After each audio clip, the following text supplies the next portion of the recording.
Hello, the Milwaukee Show, and today we're talking about game number 6 between the Colorado Avalanche and the Dallas Stars.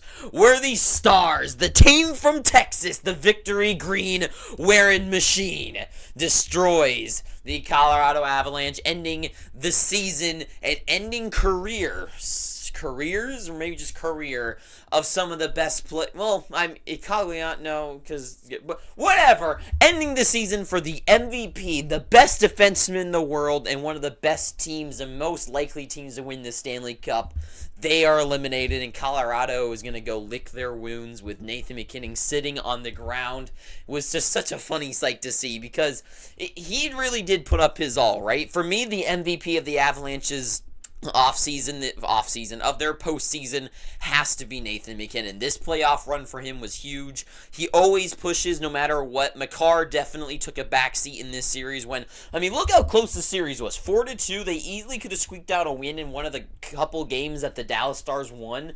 They were right there a couple of times. The biggest issue is, Cale Makar, a vital piece where when Miro Heiskanen stepped up for the Dallas Stars to push him over that edge to create the defense from behind and just be that clutch defense, that horse that can just play both ends of the ice.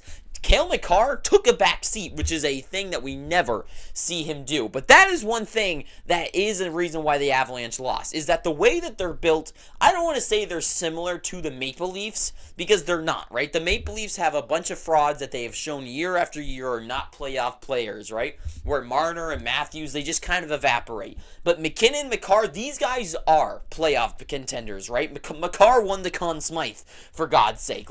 This team, this Av squad, is absolutely one of the best units ever put together. But the issue is that because of the reason they won the Stanley Cup a couple years ago now is because that team was so stacked when a night where Makar takes a back seat, right?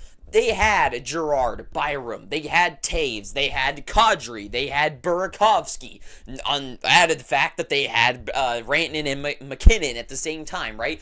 And Landeskog at that matter, right? They had so many guys to really pad that team where if a guy like Makar took an off night or MacKinnon had an off night, right? There was a lot of players that could take the load off of them, right? But in this series, in this team right now it's Makar, MacKinnon, Rantanen, and then there's the next level of Lehkonen and Middlestat, and then after, Nichushkin is up there too, but he's obviously off the team right now. And then after, with Taves being in that second tier, and you see what I mean, where it's those layers quickly fade away. Where before it's Makar, Rantanen, MacKinnon, right? And then next tier, Landeskog, Nichushkin at that time, Burakovsky, right? Next tier, Kadri was up there too. And it's just there's so many layers of padding where it just kept going down and down with Byram and Taves. Manson was such a great add at that couple years ago. But now it's just the defense. When Makar is an off night, no one can really recover. When Devon Taves is out of the lineup and Makar is having an off couple of games,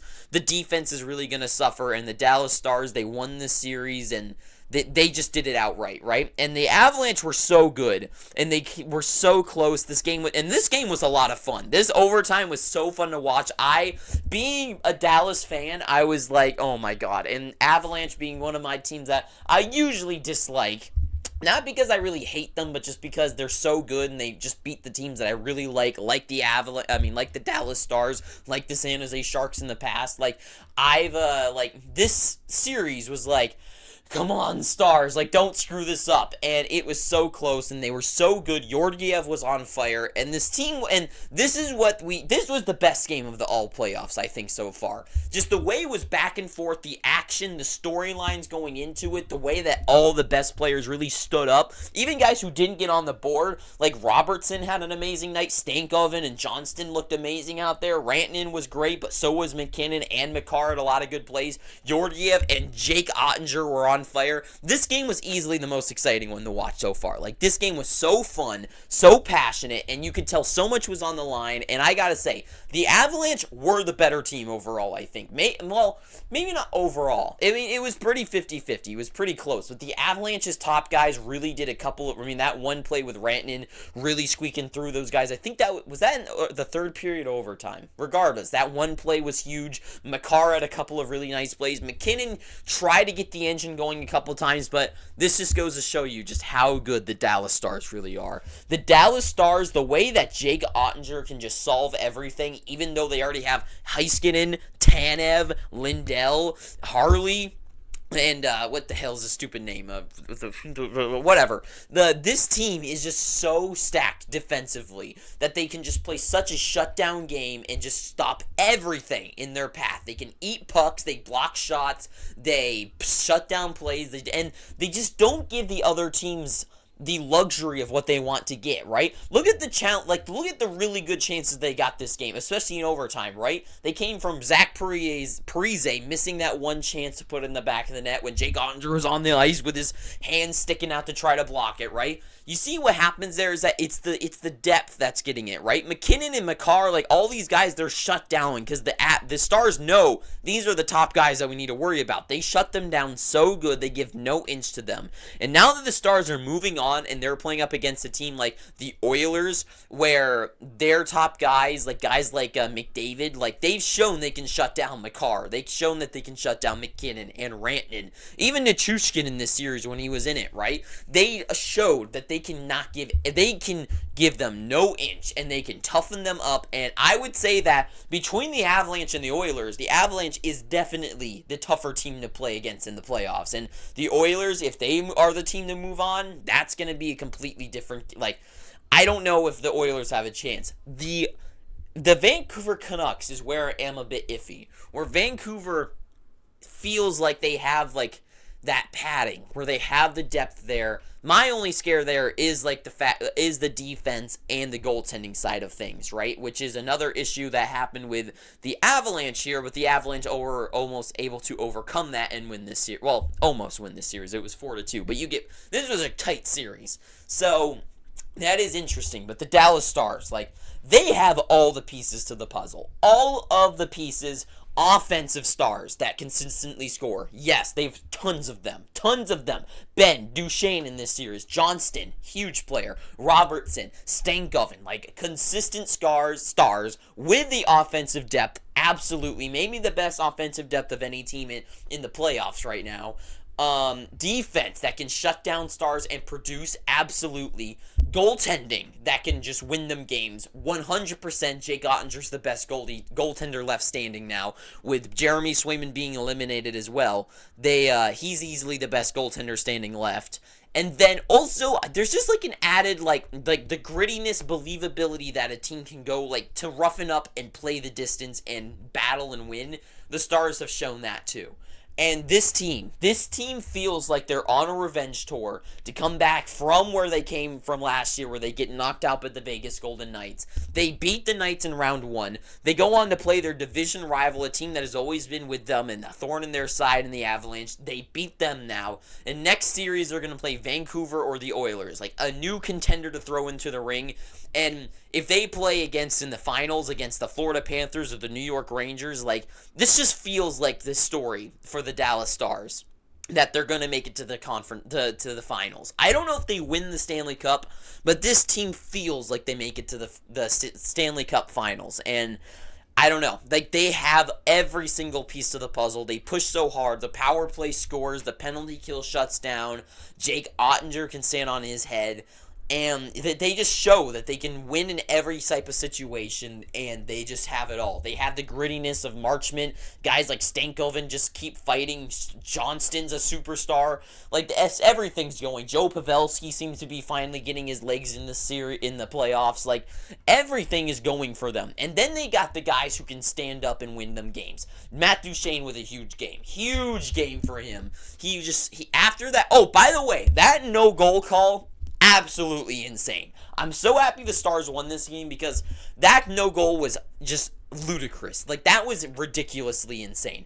Everything is like, like, this is such a bad look for the NHL, because every, like, year, like, every playoffs especially, like, there has been, you know, like, everyone has, like, an issue with some play. There's some play that everyone has disagrees about, right, especially that Sam Bennett goal. But here's the thing about, like, the Sam Bennett, like, no goal call, or good goal call, is that you can...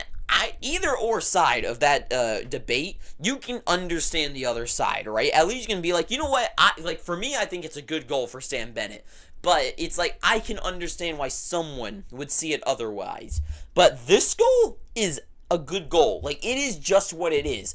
First of all, like, Duchesne does not instigate the contact. He's just skating backwards. Makar literally, like, at least, like, Bennett, like, sure, he does, like, a little bit of, like, a hit or something like that, but it's on his own player who's already in the crease, and he doesn't shove him, right? He doesn't lean his shoulder into him. Makar literally, boom, like, leans shoulder into him. Georgiev is, for some reason, all the way at the top of the dots, like, right here in that guy's, like, just completely in his back. Makar shoves Duchesne into the goalie, which then the goaltender does the stupid thing that I've seen so many times, where, like, he gets stuck on him, and he's like, what's going on? And then doesn't focus on the play. Like, if, like, there's certain things where it's like, you have to give yourself a chance to win, right?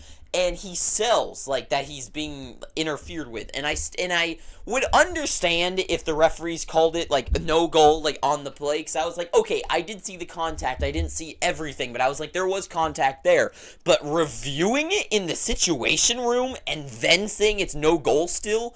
that is insane to me. I do not know how they do that. I don't know how they can look at that play where the goaltender is out of his crease is where he's getting hit. Duchesne is being clearly hit by the defenseman to run into the goaltender. And then the goaltender is like, what's going on? Oh, the puck's in the back of the net. There's so much wrong with that play, and I'm so glad that Matt Duchesne's the guy to get the goal. He was such a good player tonight. He had an engine running all the time. He was definitely the best player of all of the overtime. And it's just the Stars, they have these kind of guys. They have Duchesne's down the lineup where the consistent scorers of Robertson and Johnston can get the goals on the point. But then Duchesne and Ben, these guys can step up to the plate and get those goals when they need that padding, to step up and get those engines going when it matters. They've shown that they have clutch players. They have all the pieces to the puzzle. And when they have a guy who has a bad night, who gets snake bitten, like Matt Duchesne, not Matt Duchesne, like Johnston, who can't just get a puck in the back of the net. They have guys like Duchesne to step up to the plate. The Avalanche, they just don't have that. When a guy like Makar and McKinnon, well, Makar just is taking a back seat, and McKinnon just can't get anything going, they're going to lose this series. Tonight, when McKinnon and Makar just can't get anything back, Ottinger, they need those guys to step up, and they just don't. The Stars, they have them. When their guys are shut down, they just can't get anything going in the back of the net. They've got so many lines that they can roll out there to just keep going and pushing the pace and try to score that goal, and they win it. So to me, this is a huge game, huge win for the Dallas Stars. They're absolutely incredible. This is a team that has all the pieces to win the Stanley Cup, and I don't know if they are the best team remaining. I am a bit... the Florida Panthers have a big bid for them, and for me, the New York Rangers are a team that I'm waiting to see what happens when they play a team outside of their division.